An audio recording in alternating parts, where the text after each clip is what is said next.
चलिए भाइयों, फिर से आपका न्यू रिवीजन सेशन में आपका स्वागत है। आज हम लोग फिर से एक पीडीएफ का रिवीजन करने वाले हैं। ठीक है, तो पहले पीडीएफ ओपन कर लेते हैं फटाफट। ठीक है, इवनिंग सेशन में हम लोग तो मैप पढ़ रहे थे, मैप में इंडियन मैप पढ़ रहे थे और इंडियन मैप में भौगोलिक विभाजन पढ़ रहे थे। भौगोलिक विभाजन में पार्ट 1 कर चुके थे, पार्ट 2 को पढ़ना है। आज फटाफट रिवीजन करना है तो कर लेते हैं। चलिए शुरू करते हैं। जय गणेश भगवान जी। ठीक है, सब कुछ अच्छा करिएगा। ठीक है, अब देख लीजिए यहाँ पे सबसे पहले देखिए जो हिमालय का जितना भी विभाजन हुआ था, जिसमें पहला था ट्रांस हिमालय, ग्रेटर हिमालय, मध्य या स्मॉल हिमालय, मिड माने कि मध्य, और लघु लघु हिमालय। फिर है शिवालिक, उसके बाद है प्लेन माने कि मैदान, तो मैदान शिवालिक, उसके बाद मध्य मध्य या फिर लघु। ठीक है, स्मॉल या फिर माइनर छोटा, माने कि समझ गया ना, कुल मिलाकर मध्य हो गया। उसका ग्रेटर हिमालय, फिर तिब्बत, ट्रांस हिमालय हो गया। उसके बीच में Indo Tsangpo suture zone ITSZ है, फिर MCT है, मेन सेंट्रल थ्रस्ट है। उसके बाद क्या बोलते हैं कि मेन बाउंड्री फॉल्ट है। उसके बाद हिमालयन फ्रंटल फॉल्ट है, जो कि हम लोग पढ़ा चुके हैं कल की।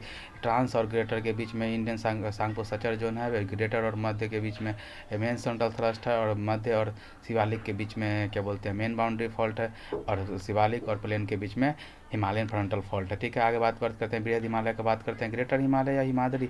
भारतीय का निर्माण कैसे हुआ है? भारतीय प्लेट और यूरेशियन प्लेट की अभिसारी गति माने कि कन्वर्जिंग मोशन के कारण, कन्वर्जिंग मोशन के कारण के द्वारा उत्पत्ति होती है। विश्व का सबसे ऊंचा नवीन बलित पर्वत है। विश्व का सबसे ऊंचा नवीन बलित पर्वत कौन सा है? बृहद हिमालय, जिसको हिमाद्री बोला जाता है।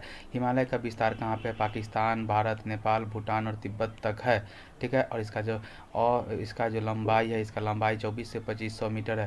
2400 से 2500 मीटर, 2400 से 2500 मीटर है। और इसका औसत उसका ऊंचाई औसतन कितना है? 6100 मीटर, 6100 मीटर। एक बात ध्यान रखना है कि हाइट में 6100 मीटर अप्रॉक्स है। उसके बाद कहते हैं लंबाई में 2400 से 2500 किलोमीटर तक है। आगे बात करते हैं कि थोड़ा सा इधर देख लेते हैं कि बृहद हिमालय का विस्तार कहाँ से कहाँ तक है। तो जम्मू कश्मीर से लेकर अरुणाचल प्रदेश तक है। तो जम्मू कश्मीर के नंगा पर्वत से लेकर अरुणाचल प्रदेश के नामचा बरवा पर्वत तक है। ठीक है ना, तो नंगा पर्वत जम्मू कश्मीर में हुआ, जिसका ऊंचाई 8126 मीटर है। 8126 मीटर, 8126 मीटर है नंगा पर्वत का, जो कि जम्मू कश्मीर की सबसे ऊँची चोटी है। तो पूछ देगा कि अगर जम्मू कश्मीर की सबसे ऊँची चोटी का नाम क्या है, तो नंगा पर्वत है, 8126 मीटर। उसके बाद आता है दो ठो आएगा, नंदा देवी बद्रीनाथ और नंदा देवी, बद्रीनाथ और नंदा देवी, जो कि उत्तराखंड में बद्रीनाथ और नंदा देवी है। ठीक है, और नंदा देवी उत्तराखंड की सर्वोच्च चोटी है, की सबसे ऊंची चोटी उत्तराखंड की कौन है? नंदा देवी है। ठीक है, आगे बात करते हैं नेपाल में 4 ठो आता है, धौलागिरी, अन्नपूर्णा, एवरेस्ट और मैकालू। तो इसको याद करने का तरीका ये है कि एक लड़का था, वो गिर गया तो धौलागिरी, घर पर आया तो कहा क्या, घर पे आया तो क्या, मम्मी बोली कि खाना खा लो, माने अन्न पूरा खा लो, अन्न पूरा खा ले तो अन्नपूर्णा। उसके बाद खाना वाना खा ले तो कहता अब जाकर रेस्ट कर लो तो एवरेस्ट।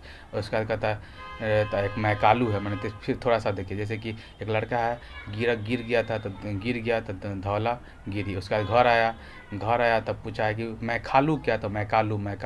उसके बाद मम्मी का ठीक है अन्न पूरा खा लो, ठीक है, तो अन्नपूर्णा, और कहा जाकर रेस्ट करो तो एवरेस्ट। समझ गए? धौलागिरी, मैकालू, अन्नपूर्णा, एवरेस्ट, ऐसे याद कर लीजिए। ये नेपाल का है। उसके बाद सिक्किम में और भारत के अंदर भारत का सबसे ऊंचा चोटी कौन है? कंचनजंगा, जो कि सिक्किम में है, सर्वोच्च चोटी है। हिमालय की सर्वोच्च चोटी है भारत के अंदर में, कंचनजंगा सिक्किम में, जिसका ऊंचाई है 8600 में 2 कम, 8600 में 2 कम माने 8598 मीटर है, 8598 मीटर है। ठीक है, और उसके बाद कहते हैं कि उसके बाद तो अरुणाचल प्रदेश का नामचा बरवा आता ही है। ठीक है, बात करते हैं बात करते हैं माउंट एवरेस्ट का। विश्व का सबसे सर्वोच्च शिखर किसको बोला जाता है? माउंट एवरेस्ट को, जो कि नेपाल में है। नेपाल में इसको सागरमाथा के नाम से जाना जाता है, और इसको और एक और नाम से जाना जाता है, जिसको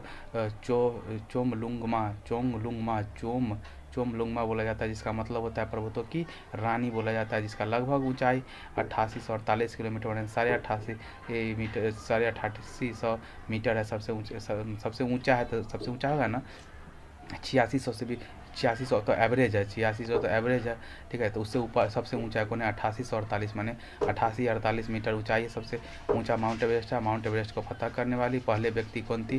तो 1953 में याद है ना, 1953 में, ठीक है, जिस समय डलहौजी साहब रेल चलवाए थे, ट्रेन चलवाए थे, ठीक है ना। तो 1853 में चलवाए थे ना। तो उसके 100 साल बाद 1953 में एडमंड हिलरी और तेंजिंग नॉर्वे, ठीक है ना। तो इसको याद करने का क्या है ट्रिक कि एक अब जो भी था वो एलमंड बहुत खाता था। एलमंड तो बहुत दिलेरी थी, हिलेरी थी, माने बहुत दिलेर थी, जो कि न्यूजीलैंड की है, ठीक है ना, न्यूजीलैंड। और क्या है, एक तेंजिंग नॉर्वे। तो अब इतना तेज थी ना तेंजिंग, इतना बहुत तेंजिंग थी, बहुत ही तेंजिंग जंपिंग ये सब, ठीक है ना, बहुत तेंजिंग थी। और नॉर्वे कहते कि अरे पहाड़ पे चढ़ना है, नो बे, कहते नो बे, तो इसके दिमाग में नहीं था कि नो बे नहीं, नॉर्वे, ठीक है ना। तो तेंजिंग नॉर्वे हो गया, ठीक है ना। एडमंड मतलब कि अलमंड खाती थी और कहती नो बे, कोई बात नहीं, रास्ता नहीं है फिर भी हम चढ़ेंगे, इतना डिटरमाइंड थी। तो 1953 ईस्वी में एडमंड हिलरी और तेंजिंग नॉर्वे जो न्यूजीलैंड की थी, वो सबसे पहले एवरेस्ट पर फतह करने वाली पहले व्यक्ति थे। जो शेरपा या नेपाल की तरफ से माउंट एवरेस्ट को फतह करने वाली कौन है? शेरपा नाम था, ठीक है। सर्वाधिक बार माउंट एवरेस्ट को फतह करने वाली कौन है? कामी रीता शेरपा बोला जाता है। सर्वाधिक बार माउंट एवरेस्ट को फतह करने वाली कौन है? कामी रीता शेरपा। काम कुछ नहीं था उसका, खाली माउंट एवरेस्ट पर लगल रहता था। कामी रीता माने रात दिन कोई काम नहीं था, बस शेरपा माने शेर की तरह बस माउंट एवरेस्ट पर चढ़ते रहती थी, इसलिए नाम पड़ गया कामी, माने काम, रात भर, माने रीता, शेरपा वाला माने शेर पर चढ़ने का, माने कि भाई, माने कि एवरेस्ट पर चढ़ना माने भाई शेर का जैसा कलेजा चाहिए वही नहीं चढ़ेगा, तो वही बात हो गया कामी रीता शेरपा। उसके बाद क्या बोलते हैं नोट में, माउंट एवरेस्ट फतह करने वाली पहली महिला कौन थी? जिंको तबई, ठीक है ना। 1975 में जिंको तबई जापान की थी, ठीक है ना। उन्हें महिला कौन थी? माउंट एवरेस्ट पर फतह करने वाली पहली महिला जिंको तबई थी, ठीक है। आगे बात करते हैं पहली भारतीय महिला कौन थी? तो बछेंद्री पाल थी, जो माउंट एवरेस्ट को फतह करने वाली पहली भारतीय महिला बछेंद्री पाल। पहली दिव्यांग महिला कौन थी? तो अरुणिमा सिन्हा। पहली दिव्यांग महिला कौन थी? पहली दिव्यांग महिला माने कि फिजिकली डिसेबल्ड महिला कौन थी? तो अरुणिमा सिन्हा। तो अरुणिमा को देखो ग्रहण लगल था पूर्णिमा के दिन, ठीक है। अरुणिमा को पूर्णिमा के दिन ग्रहण लग गया, जिसके कारण वो दिव्यांग हो गई थी, लेकिन उससे डिटरमाइंड थी कि हमको चढ़ना है तो पहली दिव्यांग महिला जो कि माउंट एवरेस्ट पर चढ़ी थी। बस अरुणिमा पूर्णिमा के दिन इसको पैरालिसिस मार दिया, दिव्यांग हो गई, और इसके कारण से अब सिंह के जैसा कड़िया रख कर पूरे के पूरे एवरेस्ट पर चढ़ गई थी। वाह गजब। अब अरुणा नदी, ठीक है ना। अरुणा नदी द्वारा माउंट एवरेस्ट के गिरिपदीय क्षेत्र को, माने नीचे सबसे नीचे वाले क्षेत्र को कटाव से क्या हो रहा है? माउंट एवरेस्ट के नीचे की सतह पर भार कम हो रहा है, धीरे धीरे भार कम हो रहा है, जिससे कि माउंट एवरेस्ट की ऊंचाई बढ़ रही है। क्या हो रहा है कि जैसे कि नीचे का बेस है ना, धीरे धीरे पानी के कारण कटाव हो रहा है अरुणा नदी के कारण, जिससे के कारण क्या हो रहा है कि ऊंचाई बढ़ते जा रहा है माउंट एवरेस्ट का, ठीक है। आगे बात करते हैं दर्रे, थोड़ा सा पढ़ लेते हैं कौन कौन सा दर्रा कहाँ है। हल्का सा दर्रा हम बताए थे उस दिन की दर्रा क्या होता है, जब दो माउंटेन पहाड़ी के बीच में एक संकीर्ण पतला रास्ता को दर्रा बोलते हैं। एक जगह से दूसरे जगह को कनेक्ट करने के लिए दर्रा का बहुत ज़रूरी पड़ता है। तो देख लेते हैं बुर्जिला दर्रा है, जो श्रीनगर को पीओके से जोड़ता है। श्रीनगर को पीओके से जोड़ने वाला कौन है? बुर्जिला दर्रा। तो देखिए अब अपना जिला तो है नहीं पीओके, चला गया पीओके में, तो इसलिए बुरा जिला माने बुर्जिला, ठीक है। आगे बात करते हैं श्रीनगर को लेह से जोड़ने वाला श्रीनगर को अगर लेह से जोड़ना है तो श्रीनगर भी अपना ज़िला है और लेह भी अपना ज़िला है, और दोनों लद्दाख का ज़िला है। तो कहता है तो श्रीनगर से लेह, ठीक है। तो श्रीनगर से लेह जाना है, तो कहता है जो ज़िला अपन ज़िला है तो जो ज़िला, कोई दिक्कत है? जो ज़िला, क्या बुरा ज़िला तो कौन था? पाकिस्तान वाला था, तो बुरा ज़िला ये तो अपन ज़िला, ठीक है। उसके बाद हिमाचल प्रदेश में कौन है? छिपकिला दर्रा, वहाँ पे छिपकिली है ना, ऊंचाई पर रहने वाला लोग होता है, पहाड़ी सब दिन रात छिपकिली दिखाई रहता है, तो उसको कोई दिक्कत नहीं, छिपकिला दर्रा वहाँ पे। बात खत्म। आगे बात करते हैं कि यही छिपकिला दर्रा से ना सतलुज नदी भारत में प्रवेश करती है, ठीक है ना। यही छिपकिला दर्रा से सतलुज नदी भारत में प्रवेश करती है। उसके बाद माना दर्रा और लिपुलेख दर्रा उत्तराखंड में है। कहाँ है? उत्तराखंड में। तो उत्तर अगर आप दीजिएगा ना तो लोग आपको मान जाएगा, ठीक है ना। कब मानेगा? जब लिपुलेख अगर लिख कर दे दीजिएगा, लिपुलेख अगर लिखित में दे दीजिएगा ना, कोई आंसर पूछा, कोई क्वेश्चन पूछा, उसका आंसर लिखित में दे दीजिएगा तो लोग आपको मान जाएगा। तो वही ट्रिक है, माना और लिपुलेख कहाँ हो गया? उत्तराखंड में। उसके बाद नेपाल आ जाता है, उसके बाद क्या बोलते हैं, सिक्किम में है 2 दर्रा। सिक्किम में 2 दर्रा है कि सिक्किम तिब्बत चाइना के मतलब कि सिक्किम को चाइना या तिब्बत से जोड़ने के लिए एगो नाथुला दर्रा है, एगो जयलापला दर्रा है, ठीक है ना। तो क्या है, तिब्बत वाला ना क्या होता है, तिब्बत वाला सिक्किम से व्यापार का होगा, सिक्का नहीं देता है, पैसा नहीं देता था। सिक्किम वाला ना उसको नाथुला नाथिए देता है, धक नाके धक नाथ देता है कि नहीं देगा पैसा दो। तो वही नाथुला दर्रा क्या है कि नाथ देता है, ठीक है ना। सिक्किम वाला जाके नाथिए देता है, कहता बेसी लप लप करेगा जयलपला जयलपला, ज़्यादा जयलपला माने ज़्यादा लप लप नहीं करो, चुपचाप हमको पैसा दो। तो वही बात हो गया कि सिक्किम वाला ना, सिक्किम वाला सिक्का के लिए तिब्बत से क्या होता है कि नाथ देता है, और कहता है ज़्यादा लप लप नहीं बोलो, जयलपला नहीं करो, ठीक है ना। तो वही चीज़ हो गया। उसके बाद अरुणाचल प्रदेश में क्या, और अरुणाचल प्रदेश में बोमडीला दर्रा है। बोमडीला देखिए, अरुणाचल प्रदेश में अगर आप जानते होंगे तो ये यहाँ पर जनघनत्व तो बहुत कम है, बहुत कम है यहाँ पर, ठीक है ना। लोग बहुत ढीला ढीला रहता है, ठीक है ना, बहुत ढीला ढीला रहता है। क्या कि 17 लोग पर स्क्वायर किलोमीटर एरिया में, 1 स्क्वायर किलोमीटर एरिया में मात्र 17 लोग रहता है। आप अगर पढ़े होंगे क्या बोलते हैं सेंसस 2011, तो पता होगा आपको कि 17 लोग मात्र रहता है। तो इतना ना ढीला ढीला है ना कि बोम ढीला, मानी सब बम बम है, एकदम ढीला ढीला रहता है, एकदम अलग अलग, एकदम बम बम ढीला, बम डम ढीला ढीला, ठीक है ना। तो बम बम पूरा बम बम है, जगह का कोई कमी है नहीं है, एकदम ढीला ढीला सब रहता है, ठीक है। उसके बाद देखो यांगयाप दर्रा, यांगयाप दर्रा, ठीक है ना। तो सब ढीला ढीला रहता है, तो उसको सांस लेने में दिक्कत नहीं है, एकदम पूरा फ्रेश हवा लेता है सब। 1 स्क्वायर किलोमीटर एरिया में 17 लोग हैं, तो यहाँ का लोग ना यंग रहता है बहुत। यांगयाप दर्रा, यांगयाप तो यंग रहता है, तो जाप उप करता है जंग, ठीक है ना। तो यांगयाप दर्रा, यांगयाप याप मैंने जाप उप करते रहता है, तो यंग रहता है। एगो दीपू दर्रा, तो जब जाप करता है यंग काला रहता है, क्योंकि जाप करता है और दीपक जलाता है, तो दीपू दर्रा। तो ये सब अरुणाचल प्रदेश में 2 ठो है, यांगयाप दर्रा, और तीन दर्रा है अरुणाचल प्रदेश में। बोमडीला क्योंकि बहुत कम जनसंख्या है, तो सब ढीला ढीला रहता है। फिर यांगयाप दर्रा क्योंकि यंग है, जाप करता है और दीपक जलाता है, तो दीपू दर्रा। ये तीनों हो गया, बोमडीला, यांगयांग और दीपू, ये हो किसका हो गया, अरुणाचल प्रदेश का हो गया। आगे बात करते हैं, वही बात यहाँ लिखा है कि बुर्जिला दर्रा जम्मू कश्मीर से पाकिस्तान के गिलगित बाल्टिस्तान जाने का रास्ता है। फिर जोजिला दर्रा श्रीनगर को ले से जोड़ने वाला दर्रा है। फिर छिपकिला दर्रा हिमाचल प्रदेश से सतलुज नदी छिपकिला दर्रा से के पास से प्रवेश करती है। फिर माना दर्रा, जो कि माना है कौन है, उत्तराखंड में। फिर लिपुलेख हो गया, उत्तराखंड में भारत और चीन के व्यापार के लिए लिपुलेख का इस्तेमाल किया जाता है। और नाथुला दर्रा सिक्किम का है, 1962 का जो भारत चाइना युद्ध हुआ था, इसमें बंद कर दिया गया था इसको, लेकिन फिर 2006 में पुनः प्रारंभ किया गया। सिक्किम से तिब्बत जाने का रास्ता है और कैलाश मानसरोवर यात्रा करना है, तो आपको नाथुला दर्रा से ही जाना पड़ेगा। फिर ऊपर जयलापला हो गया सिक्किम का, बोमडीला हो गया अरुणाचल प्रदेश का, यांगयाप दर्रा अरुणाचल प्रदेश का हो गया, जिससे कि ब्रह्मपुत्र नदी का भारत में प्रवेश किस दर्रा से होता है, तो यांगयाप दर्रा से। दीपू दर्रा वो भी अरुणाचल प्रदेश में। आगे बात करते हैं मध्य या लघु हिमालय के बारे में। तो देखिए, सबसे पहले तो हम लोग पढ़ चुके हैं ट्रांस हिमालय में कौन कौन आता है। तो देखिए, काराकोरम, लद्दाख, जास्कर और उन्हें हो गया कैलाश पर्वत। लेकिन उसके बाद कौन आता है, ठीक है ना।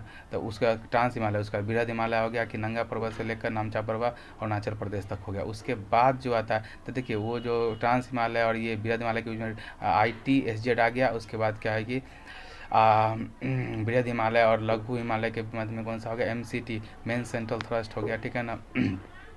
उसके बाद आता है कौन सा, लघु हिमालय। लघु हिमालय एक पूरे के कंटिन्यूअस में नहीं है, कंटिन्यूअस नहीं है, ये टुकड़ा टुकड़ा में बटा हुआ है। तो देखिए, जम्मू कश्मीर में जो लघु हिमालय या फिर मध्य हिमालय का पार्ट है, उसको पीर पंजाल बोला जाता है। वो हिमाचल प्रदेश में धौलाधार है, उत्तराखंड में नाग टिब्बा है और नेपाल में महाभारत है, ठीक है, बात समझ में आ गया। और जो पीर पंजाल है, पीर पंजाल जो जम्मू कश्मीर का, इसी में बढ़िया हाल दर रहा है। क्या देखिए, जम्मू कश्मीर वाला का जब से 370 है ना हटा है, तो बहुत ही बढ़िया हाल हो गया, ठीक है ना, बहुत बढ़िया हाल हो गया। क्योंकि जो जम्मू को श्रीनगर से जोड़ती है, जम्मू को श्रीनगर से जोड़ने वाली कौन है, बढ़िया हाल दर है। कि देखो, पहले जम्मू श्रीनगर में बहुत आतंकवादी और क्या होते पत्थरबाजी वगैरह होता था, लेकिन जैसे से 370 हटाया तो शांत हो गया, तो वहाँ का बढ़िया हाल हो गया। तो जम्मू को श्रीनगर से जोड़ने वाला दर्रा बढ़िया हाल दर है, इसीलिए वहाँ पर जवाहर सुरंग का भी निर्माण इसी में हुआ है। जवाहर सुरंग का भी निर्माण इसमें होगा। धौलाधार है, धौलाधार तो रोहतांग दर्रा था। मेरा एक दोस्त था, उसको हिमाचल वाला के साथ ज़्यादा रहता था, इसलिए वो रोहित नाम था उसका। तो रोहतांग दर्रा था, हम ऐसे याद किया कि हिमाचल प्रदेश, ठीक है, जिसमें अटल सुरंग था, उसको अटल प्रेम था, बहुत ही अटल प्रेम था हिमाचल वाला से, इसलिए रोहित को रोहित को अटल प्रेम है धौलाधार, ठीक है। भले वो धौलाधार कर दे मैंने बिल्कुल है, लेकिन फिर भी उसी के साथ रहेगा। उसका नाग टिब्बा नाग टिब्बा है, नाग टिब्बा उत्तराखंड में। तो उत्तराखंड में क्या है कि डिब्बा डिब्बा में सब सामान रखता है पहाड़ी में, ठीक है। और महाभारत नेपाल में हो गया। फिर बनिया हाल दर्रा, बनिया हाल दर्रा के बारे में बात करते हैं कि जम्मू को श्रीनगर से जोड़ता है। पीर पंजाल पर्वत श्रेणी में इसमें जवाहर सुरंग भी बनाई गई है। और इसमें NH1D और NH44 NH1D और NH44 है, ठीक है। आगे बात करते हैं वृहद हिमालय और क्या बोलते हैं लघु हिमालय के बीच में ना कुछ घाटी वगैरह है। उस घाटी, प्रमुख घाटी का नाम जान लीजिए। देखिए वृहद हिमालय और पीर पंजाल जो कि जम्मू कश्मीर में, उसके बीच में कश्मीर घाटी है, ठीक है ना। फिर क्या बोलते हैं वृहद हिमालय और क्या धौलाधार हिमाचल प्रदेश वाला में कौन है, क्या बोलते हैं कुल्लू घाटी है, ठीक है। कुल्लू घाटी है। उसके बाद क्या कहते हैं कि वृहद हिमालय और उत्तराखंड के नाग टिब्बा में है घाटी, ठीक है ना। उस एक है नेपाल और नेपाल में क्या बोलते हैं, नेपाल में क्या कहता है कि वृहद हिमालय और नेपाल के बीच में है महाभारत श्रेणी, उसमें है काठमांडू घाटी, ठीक है। तो हर एक का थोड़ा सा फीचर जानते हैं। कश्मीर घाटी के बारे में जानना था। यहाँ पे करेजा उपजाऊ भूमि है, माने करेवा उपजाऊ भूमि, माने कि यहाँ पे जफरान केसर का खेती कश्मीर घाटी में बहुत अच्छा होता है। फिर पीर पंजाल हो गया। उसका कुल्लू घाटी में क्या हिमाचल प्रदेश में पड़ता है। इसमें डलहौजी, धर्मशाला, शिमला ये सब जगह इसी में है, कुल्लू में। और मसूरी, नैनीताल, रानीखेत, ठीक है। मसूरी, नैनीताल और रानीखेत उत्तराखंड में है, जो कि क्या कहते हैं कि नाग टिब्बा पर्वत श्रेणी और वृहद हिमालय के बीच में है, ठीक है। और महाभारत श्रेणी में है जो कि नेपाल और वृहद हिमालय के बीच में है, उसमें काठमांडू घाटी जो कि जिसको नेपाल में आता है। आगे बात करते हैं कि नोट में वृहद हिमालय की अधिक ऊंचाई के कारण तापमान कम होने से बर्फ जमा होता है। इस कारण से वहाँ घास के मैदान का विकास नहीं हो पाता। सही बात है कि ऊपर वाला जो वृहद हिमालय है उसमें तो इतना ना बर्फ रहता है कि उसमें घास गलिए जाता है, उसमें नहीं हो पाता। लेकिन मध्य हिमालय में ग्रासलैंड का विकास की उन्नति की अनुकूल परिस्थिति, लेकिन मध्य हिमालय में थोड़ा थोड़ा वर्षा हो जाता है, टेम्परेचर बहुत बढ़िया है, ज़्यादा एक्सट्रीम नहीं है। तो इसीलिए क्या होता है कि पश्चिम वाला भाग, माने कि मध्य हिमालय के पश्चिम वाला भाग में जो घास का मैदान पाया जाता है उसको मर्ग बोला जाता है। क्या बोला जाता है?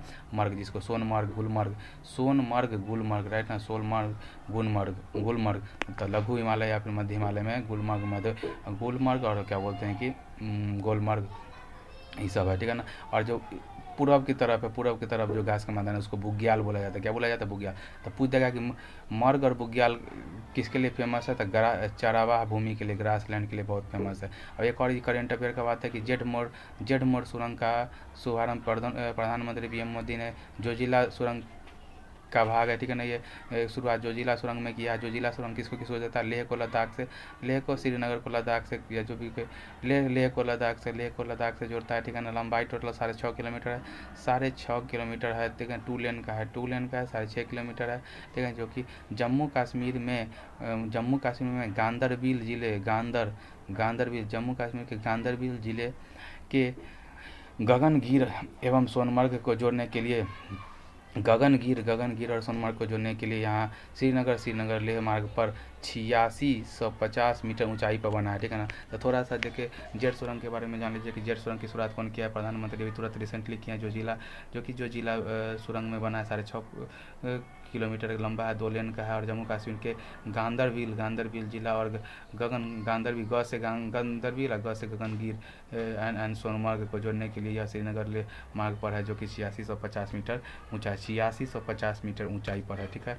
आगे बात करते हैं। यहाँ देखिए थोड़ा सा यहाँ पे टाइम क्या बोलते हैं कि पूरे के पूरे को यहाँ समरी किया गया है कि देखिए सबसे पहले ट्रांस हिमालय, तब वृहद हिमालय, तब मध्य हिमालय या लघु हिमालय, फिर शिवालिक, फिर मैदान है। उसके बीच में कौन है? ITSZ है, इंडस सांकोसचर जोन है। उसके बाद मेन सेंट्रल थ्रस्ट है, फिर मेन बाउंड्री फॉल्ट है, फिर हिमालयन फ्रंटल फॉल्ट है, ठीक है।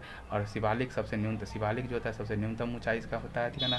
और हिमालय की नवीनतम पर्वत श्रेणी कौन है? हिमालय की नवीनतम पर्वत श्रेणी जो अभी भी बनी रहा है वो शिवालिक है। सर्वाधिक वन आच्छादित कौन है? शिवालिक है। सर्वाधिक वर्षा कहाँ होता है? शिवालिक में होता है।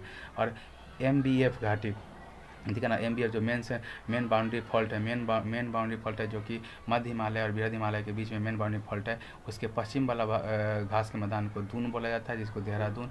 और पूर्वी वाला को, ठीक है, अब पूर्वी वाला को क्या बोला जाता है? द्वार, जिसको जैसे कि एग्जाम्पल हरिद्वार। पूर्व में हरिद्वार है, और देहरादून हो गया इधर उत्तराखंड में, ठीक है ना। तो दून बोला जाता है पश्चिम में, दून बोला जाता है पश्चिम में, दून बोला जाता है पश्चिम में, दून, ठीक है, दून बोला जाता है पश्चिम में। और पूर्वी में तो हरिद्वार बोला जाता है, ठीक है। चलिए आज के लिए रिवीजन सेशन में इतना ही। मिलते हैं फिर किसी नए सेशन में, रिवीजन के सेशन में। तब तक के लिए बाय।